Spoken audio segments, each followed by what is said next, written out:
சென்னை மற்றும் புறநகர் பகுதிகளை இணைக்கும் வகையில் மின்சார ரயில்கள் இயக்கப்பட்டு வருகின்றன. சென்னை கடற்கரை, தாம்பரம் கடற்கரை, செங்கல்பட்டு வழித்தடத்தில் தினமும் லட்சக்கணக்கான பயணிகள் மின்சார ரயில்களில் பயணம் செய்து வருகிறார்கள். ஆனால் இந்த வழித்தடத்தில் குளிர்சாதன வசதி இல்லாத சாதாரண மின்சார ரயில்களே இயக்கப்பட்டு வருகின்றன. எனவே இந்த வழித்தடத்தில் ஏசி மின்சார ரயில் சேவையை தொடங்க வேண்டும் என்று பயணிகள் கோரிக்கை விடுத்திருந்தனர். பயணிகளின் கோரிக்கையை ஏற்று சென்னை கடற்கரை, செங்கல்பட்டு வழித்தடத்தில் ஏசி மின்சார ரயில் இயக்கப்படும் என்று அறிவிக்கப்பட்டது. இதற்காக மின்சார ரயில் தயாரிக்கப்பட்டு கடந்த மாதம் சோதனை ஓட்டம் நடைபெற்றது. அப்போது ஏசி பகுதியில் அதிர்வு பிரச்சனை எழுந்தது. இதையடுத்து அது சரி செய்யப்பட்டது.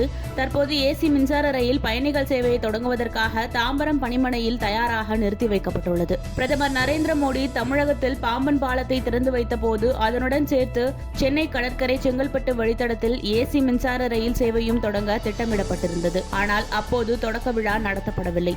நேற்று முன்தினம் நாடு முழுவதும் ஏசி வசதி கொண்ட 14 புதிய புறநகர் ரயில் சேவைகள் தொடங்கி வைக்கப்பட்டன. ஆனால் அப்போதும் சென்னை கடற்கரை, செங்கல்பட்டு ஏசி மின்சார ரயில் சேவை தொடங்கப்படாமலே இருந்தது. இதனால் இந்த ரயில் சேவையை தொடங்கும் பணிகள் தொடர்ந்து தாமதமாகி வந்தது. இதுகுறித்து ரயில்வே அதிகாரிகள் கூறும்போது, இந்தியா முழுவதும் உள்ள பல நகரங்களில் குளிர்சாதன வசதி கொண்ட மின்சார ரயில்கள் இயக்கப்படுகின்றன.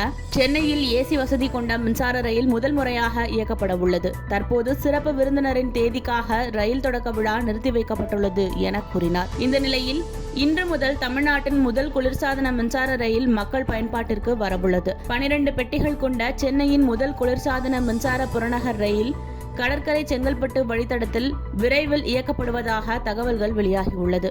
சென்னை கடற்கரையிலிருந்து தாம்பரம் நோக்கிய பயணத்தில் 9 கிலோமீட்டர் தொலைவுக்கு 35 ரூபாயாகவும், 24 கிலோமீட்டர் தொலைவுக்கு 70 ரூபாயாகவும், 29 கிலோமீட்டரிலிருந்து 34 கிலோமீட்டர் தொலைவிற்கு 95 ரூபாயாகவும் டிக்கெட் விலை நிர்ணயம் செய்யப்பட்டுள்ளதாக கூறப்படுகிறது.